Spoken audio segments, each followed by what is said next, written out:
Voilà, donc on va parler de vitesse, de durée et de distance à travers 8 exemples que vous retrouverez dans le cours que je vous enverrai.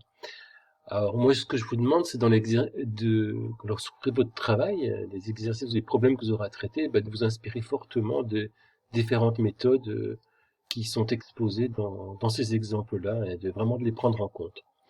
Donc, premier exemple, un train a parcouru 4 km en 40 secondes, on veut trouver sa vitesse en kilomètres par heure. Alors déjà, on réfléchit, il y a des kilomètres, d'ailleurs on demande des kilomètres, là il y a des secondes, et là c'est des heures. Donc, il faut convertir ces heures en secondes pour avoir des kilomètres, des kilomètres par heure. Donc, une heure, ça fait 3600 secondes. Donc, la vitesse en kilomètres par heure, ça veut dire combien de kilomètres en une heure ou en 3600 secondes. Je reviens un petit peu en arrière, on aurait pu convertir les secondes en heures, mais là c'est un peu plus compliqué après, hein. Une seconde, ça fait 40 3600 centièmes d'heure, c'est un peu plus compliqué à manipuler, donc là autant utiliser les secondes. Donc je répète, on cherche combien de kilomètres en une heure ou en 3600 secondes. Comme on suppose dans tous ces problèmes-là que les distances et les durées sont proportionnelles, ce qui n'est pas vraiment le cas dans la vie concrète, puisque la vitesse, elle change, etc. Bon, la vitesse n'est pas constante, mais là, on fait comme si la vitesse était constante. Hein. Tous les problèmes de vitesse, on fait comme si la vitesse était constante, c'est-à-dire qu'on roule toujours à la même vitesse, donc si on roule toujours à la même vitesse, on a fait 4 km en 40 secondes, un train, donc c'est un train comme un TGV, ça peut aller très vite. Donc, on a 4 kilomètres en 40 secondes et je cherche combien de kilomètres en une heure. Donc, combien de kilomètres, donc, ça veut dire point d'interrogation, en une heure, 3600 secondes. Et je cherche l'opérateur pour passer de 40 à 3600. 40 fois combien égale 3600? Donc, faire 3600 divisé par 40, ça fait 90. 40 secondes fois 90, ça fait 3600 secondes. Cet opérateur-là qui permet de passer de 40 secondes à 3600 secondes, comme il y a proportionnalité entre les deux grandeurs, c'est le même opérateur qui va permettre de passer de là à là. Donc pour trouver le nombre de kilomètres en 3600 secondes, je vais faire 4 km fois 90 qui fait 360 km. Alors si vraiment vous êtes bloqué, certaines fois, donc vu les produits en croix, mais j'ai déjà expliqué que les produits en croix, c'est vraiment quand on peut pas faire autrement, quand les nombres sont compliqués. Là, ils sont pas si compliqués que ça, donc évitez-les, hein, parce que quand vous utilisez des produits en croix, vous n'apprenez plus rien en ce qui concerne les nombres, vous appliquez une technique et vous ne voyez plus les rapports entre les nombres. Mais enfin bon, la méthode, elle est juste, je vous la déconseille, sauf si vraiment vous êtes bloqué.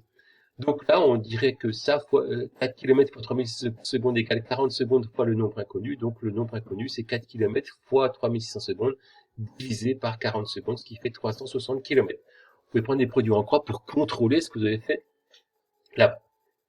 Donc la vitesse du train est 360 km/h. Ce que je veux surtout pas, c'est que chaque exercice, vous preniez des produits en croix. Ça, c'est de l'interdit, carrément. 360 km/h, donc c'est un TGV qui a la vitesse de pointe, par exemple.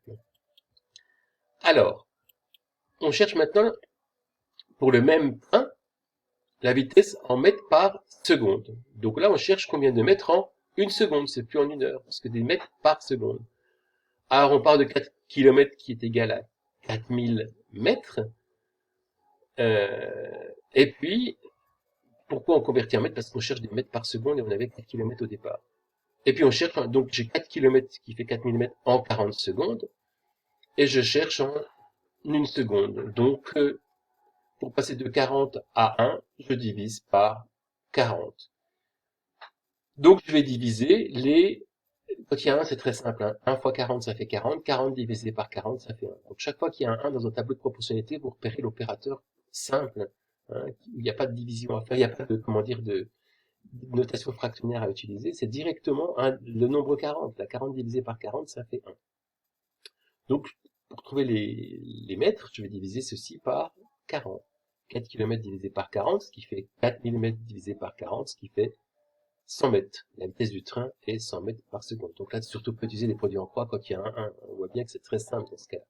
Il suffit de s'y habituer pour vraiment bien le repérer. Alors, on passe au suivant. Là, on a une voiture qui a parcouru 180 km en 2 heures 15 minutes. Là, vous avez des heures et des minutes. Tout à l'heure, on n'avait que des secondes. Et on cherche la vitesse en kilomètres par heure.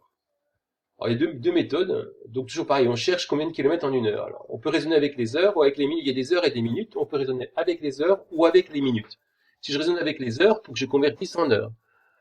15 minutes, c'est un quart d'heure, donc 0,25 heures. On a fait beaucoup de petits calculs comme ça dans les questions flash dernièrement. Donc 2 heures 15 minutes, 2,25 heures. Donc je fais mon petit tableau de proportionnalité, 180 km en 2,25 heures, et je cherche en 1 heure, puisque je cherche combien de kilomètres en 1 heure.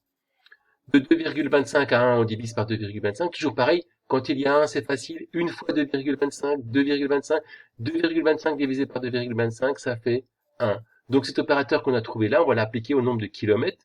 Je vais faire 180 km divisé par 2,25, n'oubliez pas les unités, et je trouve 80 km. Je trouve pas des kilomètres par heure ici, je trouve bien des kilomètres. Par contre, la vitesse, c'est bien 80 km par heure. Mais j'ai parcours 80 km en 1 heure. Là, c'est la distance qu'il a parcouru en 1 heure. Là, c'est la vitesse 80 km par heure. Pour le même problème, on peut raisonner avec les minutes. Si j'ai 2 heures 15 minutes, 2 heures ça fait 120 minutes, j'ajoute 15 minutes, ça fait 135 minutes. Alors, j'ai 180 km en 135 minutes et je cherche en 1 heure, toujours pareil, là 1 heure c'est 60 minutes. Donc dans tous les tableaux, il y a toujours 3 cases, trois cases remplies et une case vide. Hein. Alors, je passe de 135 à 60 avec un opérateur. Je cherche la plupart du temps un opérateur multiplicatif. 135 fois combien égale 60? 135 fois 60 35e. Tu peux d'ailleurs vérifier avec la calculatrice. En fait, le nombre qui est multiplié par 135 donne 60, c'est 60 135e. Imagine qu'ici tu as 2 et ici 4, c'est fois 2, c'est 4 sur 2. Si je fais 60, en plus, on peut contrôler que c'est juste, parce que là, je trouve un nombre plus petit que 60, et 60 sur 135, c'est plus petit que 1. Imagine que tu hésites entre 60 sur 135 et 135 sur 60. Si tu prends 135 sur 60, c'est plus grand que 1, tu obtiendras plus que 180 km. Là, je veux moins que 180 km, parce que c'est, comment dire, moins de 135 minutes, donc l'opérateur, il doit rétrécir. Donc cet opérateur-là, je vais l'appliquer à 180 km. 180 km fois 60 sur 135, ça fait 80 km. Et là c'est un cas où finalement les produits en croix permettent d'aller convenablement, je dirais, de résoudre convenablement ce problème-là, puisque les nombres sont un peu compliqués. Donc je fais 180 km fois 60 minutes divisé par 135 minutes. Et si tu remarques bien, le 60 sur 135 là, on le retrouve ici, 60 sur 135. Donc c'est pas si compliqué que ça l'opérateur, il suffit d'en prendre l'habitude.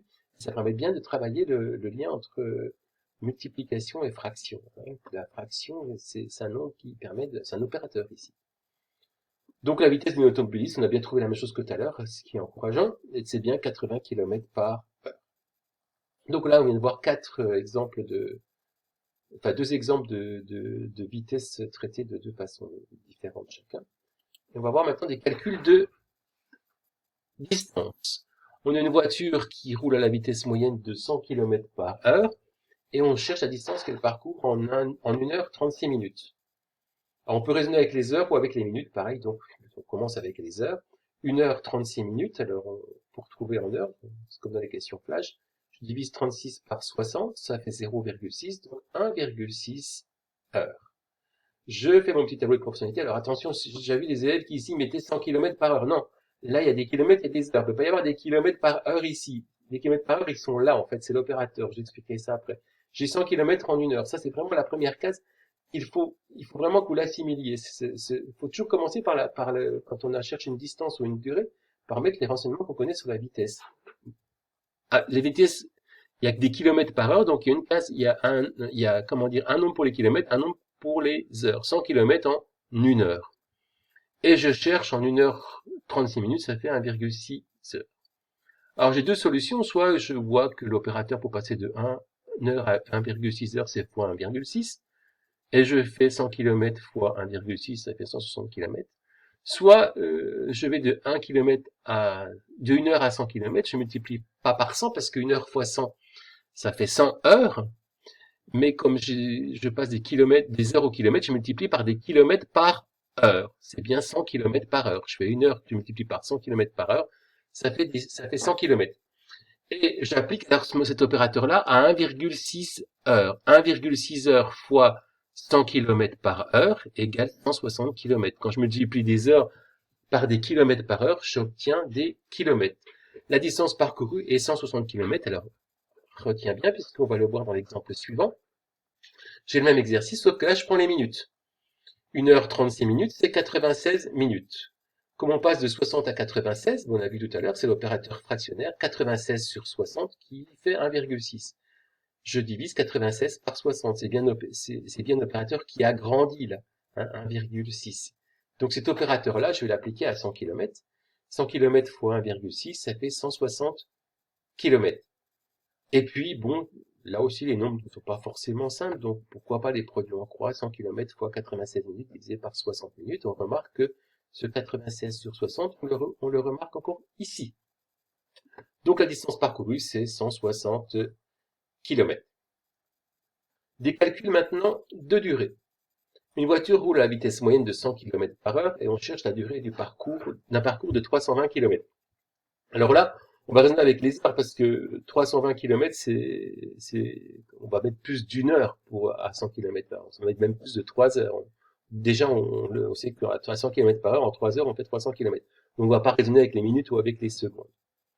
Donc, toujours le tableau de proportionnalité, en commençant par la première ligne où on met les kilomètres et les heures, hein, les deux unités qu'il y a dans 100 km par heure.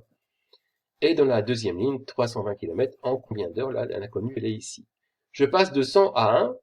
Tout à l'heure, pour passer de 1 heure à 100 km, je multipliais par 100 km par heure. Donc, si je passe de 100 km à 1 heure, je divise par 100 km par heure. Donc, pour trouver le nombre qui est ici, je vais diviser 320 km par 100 km par heure. Ce qui nous fait comme unité des heures, parce que je cherche des heures. Si je divise des kilomètres par des kilomètres par heure, j'ai des heures. 3,2 heures, et ce 3,2 heures, ça fait 3 heures 12 minutes, puisque je multiplie 0,2 fois 60. Je te renvoie aux questions flash pour que si tu ne comprends pas, que tu retravailles ceci. 0,2 fois 60, ça fait 12. Donc 3 heures 12 minutes. La durée d'un parcours de 320 km est donc 3 heures 12 minutes. Et pour terminer, on a toujours 100 km par heure, mais maintenant on a 500 mètres. Donc 500 mètres, c'est une très courte distance par rapport à 100 km. Donc le résultat, ça sera certainement en secondes. Donc on va utiliser les mètres et les secondes, puisque c'est des 500 mètres, et puis on voit que la durée, ce sera largement moins qu'une heure, donc ce sera plutôt de l'ordre des secondes. Donc on va écrire 100 km, c'est 100 000 mètres, et une heure, c'est 3600 secondes. Donc au lieu d'écrire 100 km en une heure, j'écris 100 000 mètres en 3600 secondes. Et je cherche 500 mètres. Et là, on voit qu'il y a un opérateur simple pour passer de 100 000 à 500. L'opérateur multiplicatif, c'est 500 sur 100 000. On a vu ça tout à l'heure, ce qui fait 0,005. Maintenant, il y a aussi un autre opérateur qui existe, qui est juste, hein, c'est divisé par 200. Mais j'ai privilégié ici les opérateurs multiplicatifs. Si je fais 100 000 divisé par 200, ça fait bien 500. Donc ça, ok, ça marche. Donc je vais faire 3600 secondes fois 0,05, ça fait 1800 secondes. Si je faisais 3600 secondes divisé par 200, ça ferait aussi 18 secondes. Donc la durée d'un parcours de 500 mètres est 18 secondes. Donc là, tu es armé pour résoudre plein de problèmes. Alors voilà le cours. La vitesse d'un mobile n'est pas toujours constante. Cependant, si ce mobile parcourt, par exemple, 360 km en 3 heures, on peut dire qu'en moyenne, c'est ce que je voulais vous dire tout à l'heure au début du diaporama, ce mobile parcourt 120 km par heure. Sa vitesse moyenne est donc de 120 km par heure. Et là, vous voyez la proportionnalité dans ce cas-là, 1 heure, 120 km, 2 heures, etc. Je multiplie par 120 km heure pour passer de la durée à la distance. La distance est proportionnelle à la durée dans ce cas-là. Et puis après, il y a tous les exemples qu'on vient de voir dans le diaporama qui sont détaillés. Je ne vais pas vous en reparler puisqu'on a tout. Donc là, si vous pourrez prendre le cours après pour faire vos exercices, mais revisionnez la diapositive pour avoir les explications orales qui peuvent vraiment vous être utiles. Voilà, à ciao!